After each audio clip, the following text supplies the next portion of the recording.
Yo, what's up guys, welcome to my humble YouTube channel where I bring you fanfiction that will brighten your days.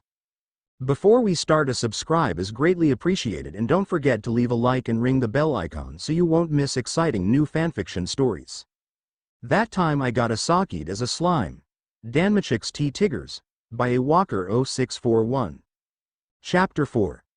A shabby town, a child, and a springs. This is the town? What the heck? This place is more like the goblin village before I arrived. Heck, some of the buildings look worse than the huts they had. I look at the entrance to the town and I came to a realization. I have no idea what that sign says above. It must be a different language than what is common where we live. Hey Hinata. Are you able to read that? I have no clue what it says. Hey Raphael. What does that sign say? Less than answer. Unknown. We'll begin deciphering. The sign says, "Welcome to Riveria, fellow adventurers. Rebuilt 334 times. Greater than." Is that a brag? Because that's something not to be proud of. I guess that is the reason it looks like complete crap. I read the sign to Hinata and she has the same reaction I do. She also gives me a questioning look, but whatever. Before we go in and find out what this place is like, one thing, I have Raphael create a bracelet that can help translate words and writing for Hinata. However, I'm trying to use my metal sparingly because I gave a lot to the smiths at home and have very little left. At most I can make 1 or 2 copies of my sword. As we go in we find out that this place is here a rip-off. I listen to adventurers complain as they buy and say the surface is cheaper. That means there is a place above us and that we are getting close to leaving this place. As we walk through the town, a group of adventurers approach us. Hey ladies. This you first time here? We would be glad to show you around. While saying this his buddies are snickering. I just shrug and say sure. We'll be glad to show ya, but first ya got to do something for us. Yup, I know where this is going and it ain't gonna end well for them. If it's money it's one thing, but I can tell by the way they're looking at us it's the other. I just sigh internally and I ask, what is it? Ya gotta have a little fun with us. They look at us with a lustful glint in their eye. There it is. No thanks. We're fine. We can find our own way. As I say this they surround us. Oh well, too bad for you. We're all level 3s. One grabs Hinata's arm. It seems they base their power on levels. And these guys are around EF rank in power. Hey. I'm gonna have fun with this one. Hey, no fair, I want her. Guess I'll take the other one then. The guy likes his lips. And you're all dead. She looks at the guy grabbing her arm and looks him in the eyes, and warns him. I'm going to say this once. Let go and you won't get hurt. Ya better believe her, dude. As she says this they laugh and say, oh, so what you gonna do about it? A weakling like you won't be able to do jack s **** to me. They all keep laughing. That is until she grabs his arm and throws him. He flies straight through a building. As they watch it they come to the realization that they just made a big mistake. I rub the side of my temple while all this is happening. What the heck? How is that possible? Hey, if the rest of you don't want to end up like that then I recommend compensation. Otherwise my friend here will beat you bloody. I tell them this. I hope that they'll listen. Good thing for us they nearly pissed themselves after witnessing their friend become a wall decoration. Alright, what do you want? Give us all of your money, she demands as she crosses her arms. Wow, and she is a saint? I was just gonna ask for some money, but all of it? Man, she is like a duh. Before I finish my thought she looks at me and stares like she knows what I'm thinking. Some of the guys start to back away trying to make a run for it. I use my thread to bind all of their feet. What the heck? A guy says as Hinata approaches them. She's curling her fist into a ball. I recommend you do as she says, unless you also want to be mounted on a wall. The leader, who is shaking while lying on the ground, agrees to our demands. After getting all of their money we let them go. I take a peek inside before putting it in my stomach. I just let the wise king do its thing. Kind of weird robing robbers, but whatever. That was a little excessive taking all of their money, don't you think? I turn to Hinata as she has some money in the palm of her hand. Well, they wanted to have some fun with us. I gave them a days full of excitement. I wanted it to be paid well. She says with a smile, counting her money. I start laughing so hard I bend down and hold my stomach. She then comes and whispers, besides, we don't have any money and we were not sure how much their currency is worth. So it's best to get our hands on some now to figure how much each is worth. She makes a good point. I shrug and nod in agreement with her. I mean, I have the Raphael who can figure most of this out, but she doesn't. So I'll just go with the flow on this. As we were talking, a child with a spear about twice his size approached us. He was followed by an elf and dwarf. Excuse me, but we could not help but overhear this ruckus. May I be so bold to ask if this was your doing? We look at each other, then Hinata start to speak.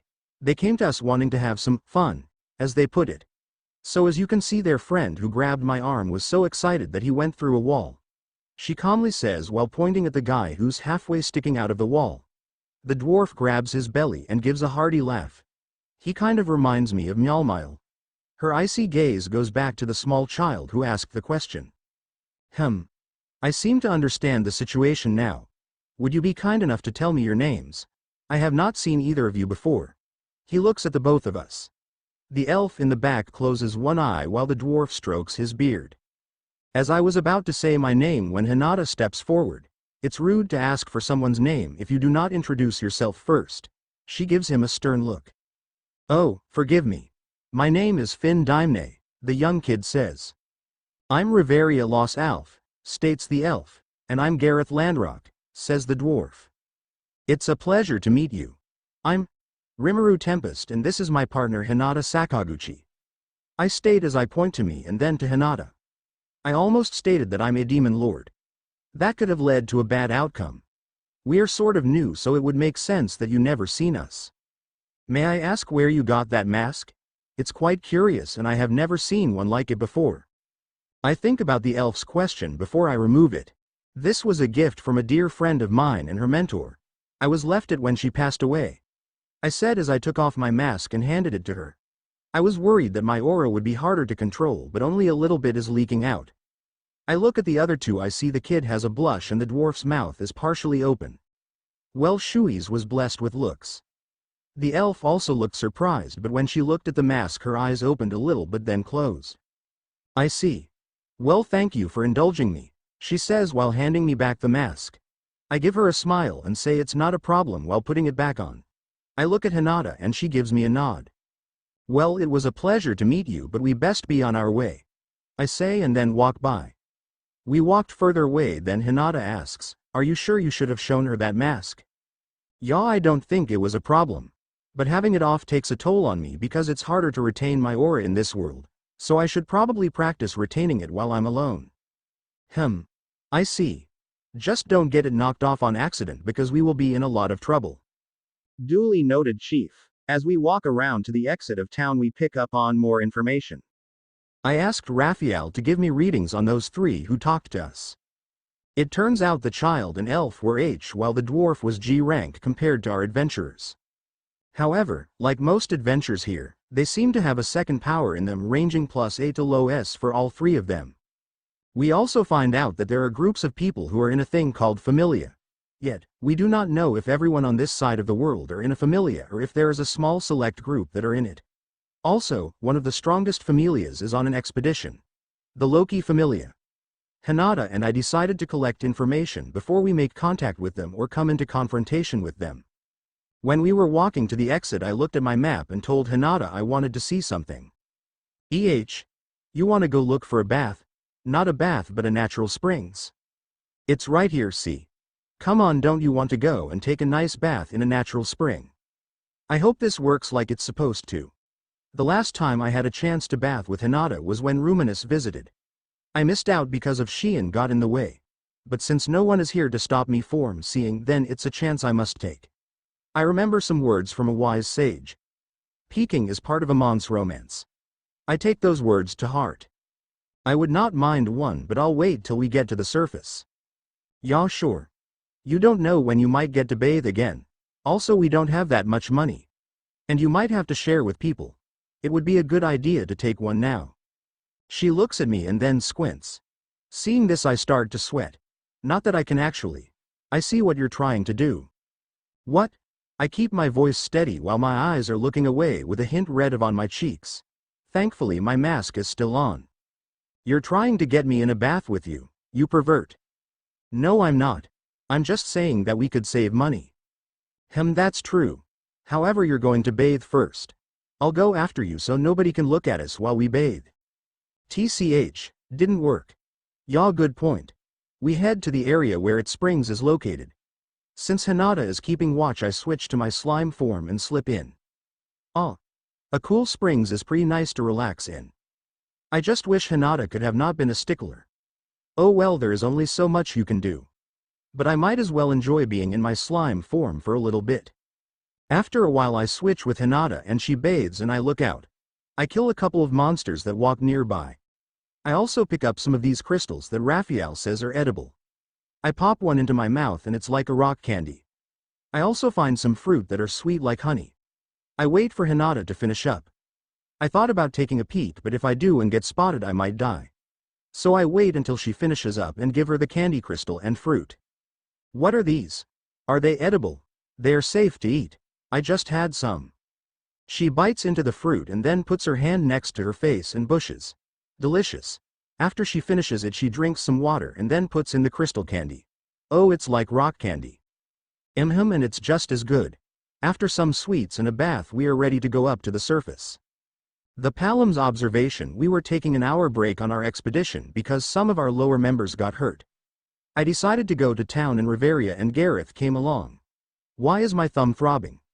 Is it about the expedition or is it something else? As we were walking we heard a commotion break out. So we ran over to and what we saw before our eyes was a sight to behold. There were two women surrounded by men. I'm going to say this once. Let go and you won't get hurt. Oh, so what you gonna do about it? A weakling like you won't be able to do jack s **** to me. Finn, should we intervene? Riveria asks. Not ye. That's when it happened. The woman with short black hair and a white overcoat that had silver greaves and braces grabbed the mont's arm in a flash and threw him into a building. If I was lower than a level 6 would have I seen that? Who are they? While thinking this I hear the girl with blue hair and a black overcoat demand, "Hey, if the rest of you don't want to end up like that then I recommend compensation. Otherwise my friend here will beat you bloody." As they try to run away fingers behind her back twitch and the guys fall down. It's like they're unable to move. Wait, their feet are bound but how? Is it a skill? As we observe them they take all of the thugs' money. The girl with blue hair looks a bit confused and asks why. The black-haired girl gives an answer and then whispers something. Does she know we are here? I decide that it's time to go and confront them. Gareth and Riveria walk behind me. As we approach my thumb started to hurt more.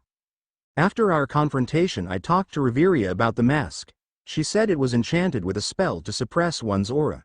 However, she wasn't sure if it was used for that or if it was just to cover her face because she has the beauty that rivals some of the gods. Whatever the reason, we need to keep an eye on them. They seem to be pretty powerful and we do not even know what familia they're from. I'll have to send a message to Loki and see if she can get someone to keep an eye on them.